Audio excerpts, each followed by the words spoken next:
The Sick Man of Europe. The Life of Abdul Hamid Sekou, Last Sultan of the Ottoman Empire. A memoir by his personal physician, Dr. Ismailzadeh. Some months after his ascension to the throne, the Sultan travelled to Russia to greet and pay his respects to his royal counterpart, Tsar Alexander II.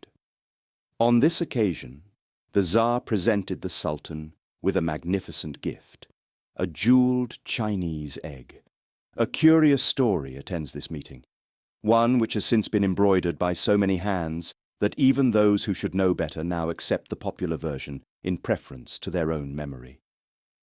I, as the Sultan's personal physician, can assure the reader that what follows is a true and accurate account.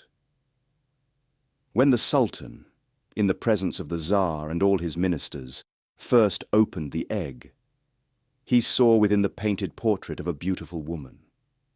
It struck him that the portrait bore a striking resemblance to his favorite mistress, a young girl from Konya, whose name was Jasmine. She was indeed a lovely creature, with fair skin and long auburn tresses, and the likeness gave the Sultan an amusing idea. That night, after the day's festivities, as moonlight streamed through the royal apartments, the Sultan summoned Jasmine to his quarters.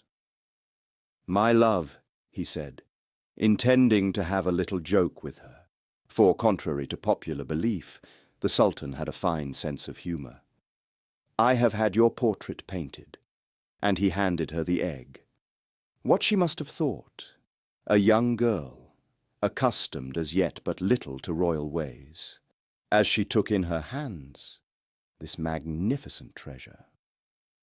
The Sultan could scarcely have foreseen the girl's reaction, for no sooner did her gaze fall upon the portrait than, with a scream, she threw the precious egg across the room.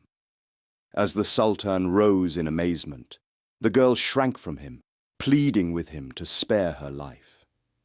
Enraged by her insolence, the Sultan drew his sword and slew the unfortunate child on the spot. By great fortune, the egg had landed among soft pillows and was entirely undamaged. The Sultan picked it up, cradling it in his hands, and made sure that the Tsar's gift was intact. Before closing the little cover to the locket, the Sultan decided to take one last look at the painted face that had reminded him of Jasmine. What he saw made him gasp in horror. It was indeed the face of Jasmine, but white and dead, with a gash in her throat. Of course, like most so-called tales of the fantastic, this one had a perfectly rational explanation, of which I was able to satisfy myself by an examination of the egg itself. The locket contained not one, but two pictures on ivory discs that floated suspended in a thin layer of clear fluid. The extreme sensitivity of this fluid to light, and in particular to direct sunlight, held the secret of the egg. For some reason, whether on commission from the Tsar, or simply as a macabre private joke, the artist who created the egg had made two portraits of the lovely woman who was his subject. Those who opened the locket in daylight, as had the Sultan at court, saw the first portrait. Those who opened it at night saw the second. I tried to explain to the Sultan what had actually happened, but he was obsessed with the idea that the egg possessed supernatural powers. To him, Jasmine's fate appeared not an unfortunate accident, but a prophecy fulfilled. Believing the Tsar's gift to be an evil omen, that would bring only death to those around him, and sorrow to his reign, he ordered the egg banished from his sight.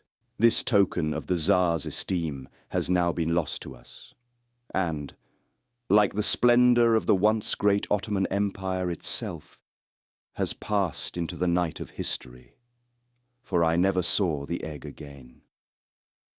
As for the Sultan's superstitious premonitions of disaster, events which I shall subsequently relate will show that, like the girls, they were all too amply fulfilled.